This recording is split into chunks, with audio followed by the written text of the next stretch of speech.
O Inter não jogou bem contra o Bahia no estádio da Arena Fonte Nova, mas conseguiu no apagar das luzes um empate, que pode ser um ponto importante na tentativa de uma retomada dentro da competição nacional. O gol de Borré pode, quem sabe, dar confiança para o colombiano, que de novo esteve apagado, assim como outras individualidades do Internacional. No momento em que menos se esperava uma reação do time em função das substituições feitas e dos jogadores que entraram, um chute despretensioso de Gustavo Prado acabou colocando este ponto no estádio Beira-Rio.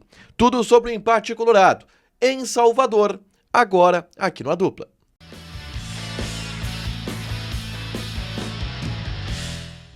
Tudo bem, gente? Obrigado pela participação aqui. Não esquece de deixar teu like, te inscrever, de ativar as notificações. Bora falar do Internacional aqui no A Dupla e nesse vídeo eu quero repercutir o empate colorado, 1-1 com o Bahia na Arena Fonte Nova. Um ponto que pode ser bastante valorizado pelo Internacional pelo contexto da partida. Porque o Inter não fez um bom jogo contra o Bahia. Se a gente levar em consideração, por exemplo, o primeiro tempo do Inter foi muito ruim. O primeiro tempo, quando começa o jogo, ele dava sinais de que o Bahia poderia golear o Internacional. Rapidamente chegou a um gol na cobrança de falta do Depena. O zagueiro do Bahia, o David Duarte, acabou subindo mais alto do que toda a defesa do Internacional e colocando a bola para dentro. E a partir daí, o Bahia dominou completamente o jogo. O Inter não conseguiu criar por conta própria nenhuma chance de gol na primeira etapa. Conseguiu em erros do Bahia, que começou a se mostrar também um time inseguro, um time frágil, e possibilitou ao Internacional algumas chances. Chances essas que foram desperdiçadas. As duas principais pelo Ener Valencia, uma no primeiro tempo, outra no segundo tempo, em que aí sim o Ener Valencia... Nas duas, o Ener Valencia tem grandes méritos na jogada. Na primeira ele rouba uma bola no campo de ataque, entra na área e finaliza para fora. Na segunda, no segundo tempo, ele ganha na velocidade do marcador. Sai cara a cara com o goleiro, mas aí de perna esquerda acaba chutando torto. Mas eram as únicas oportunidades de gol que o Internacional tinha naquele momento, porque não jogava bem, não criava. E aí, a gente tinha a ideia, a gente ficou com a impressão de que o Roger ainda não conseguiu estabelecer minimamente os conceitos de jogo que ele queria, do ponto de vista de criatividade, do ponto de vista de maneiras de atacar o adversário que ele pretende. E aí, o Inter se posicionou em um 4-1-3-2 de novo, mesma forma basicamente do Eduardo Cudê, que o Eduardo Cudê jogava, com Gabriel Carvalho sendo uma dupla de ataque do Ener Valencia e, obviamente, recuando depois para tentar armar essas jogadas, e o Borré jogando como um ponta-direita. E aí uma das grandes verdades é que o Borré como ponta-direita ficou completamente apagado do jogo. O Borré não jogou nada a partida inteira. Ele não jogou nada a partida inteira. Individualidades.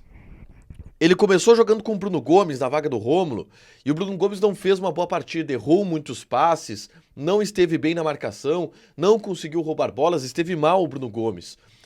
O Bruno Henrique também não esteve bem durante o jogo, ele colocou na verdade o Bruno Henrique como primeiro volante, o Bruno Gomes um pouco mais adiantado, mas Bruno Gomes e Bruno Henrique não fizeram um bom jogo, em especial no primeiro tempo. O Bustos... Tá muito mal o Bustos, é impressionante. O Bustos falha, por exemplo, no lance do gol. O Borré cobra o Bustos porque ele não acompanhou o David Duarte no momento do cruzamento, mas tá muito mal tecnicamente o Bustos.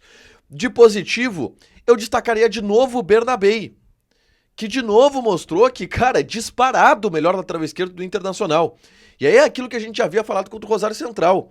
A atuação do Bernabei é para contratar o Cudê de novo e demitir de novo, porque não tem explicação. Ele que claramente é o melhor lateral esquerdo do Internacional ter ficado tão escanteado ao longo dessa temporada de 2024.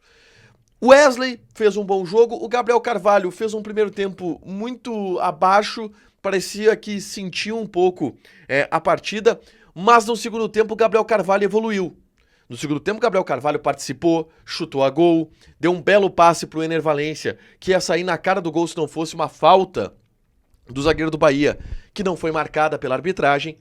Então o Inter teve uma pequena melhora depois no segundo tempo, com essa individualidade do Gabriel Carvalho, mas o Borré ainda muito apagado, o Valencia tentando e sendo responsável pela criação de jogadas. E aí entra o segundo capítulo da partida, que foi o momento em que o Roger começou a mexer no time.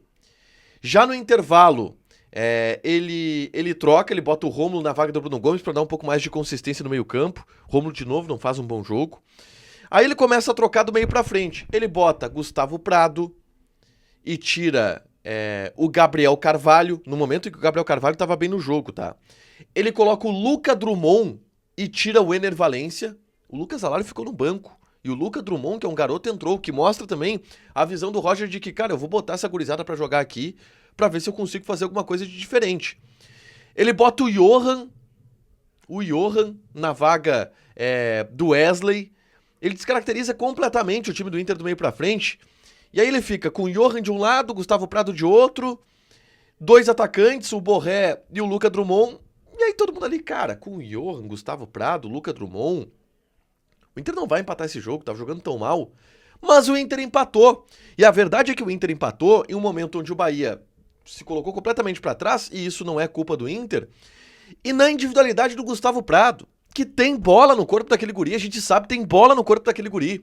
O Gustavo Prado entra como um meia centralizado, depois ele cai como um ponta pelo lado esquerdo. E ele tá sendo um cara que tem apostado no chute de longe, quase fez um gol assim contra o Botafogo. Quase empatou o jogo contra o Botafogo. E empatou o jogo contra o Bahia hoje assim. Partiu pra dentro da marcação, limpou pro meio e chutou. Uma falha do goleiro do Bahia, que espalmou ela pro meio da área, uma bola que era pra ele espalmar pro lado, até encaixar. Ele não segurou, bateu roupa e ela sobrou na frente do Borré, que aí dominou, bateu pro gol, empatou a partida do Borré, o que pode ser importante pra ele também retomar a confiança. O Inter merecia empatar o jogo? Cara, eu não sei, eu acho que até poderia merecer, de tanto que caiu de rendimento o Bahia no segundo tempo, e o Inter até teve alguma melhora na segunda etapa. Mas com certeza o Inter não fez uma boa partida. Mas empatou, que bom, conquistou um ponto. Agora, precisa melhorar do ponto de vista de organização ofensiva, precisa melhorar do ponto de vista de entrosamento dos jogadores, precisa melhorar do ponto de vista técnico, porque são muitos erros de passes. O Inter precisa melhorar bastante. Mas dos males, gente, o pior. O Inter poderia, eu achei no início do jogo que o Inter poderia ser goleado. Sai com um ponto, que é um ponto da Arena Fonte Nova, que é sempre um estádio complicado de se jogar. Deixa teu like, te inscreve, ativa as notificações que vai ter mais conteúdo aqui no canal. A gente volta com a repercussão do vestiário colorado no Diário do Inter KTO. Beijo!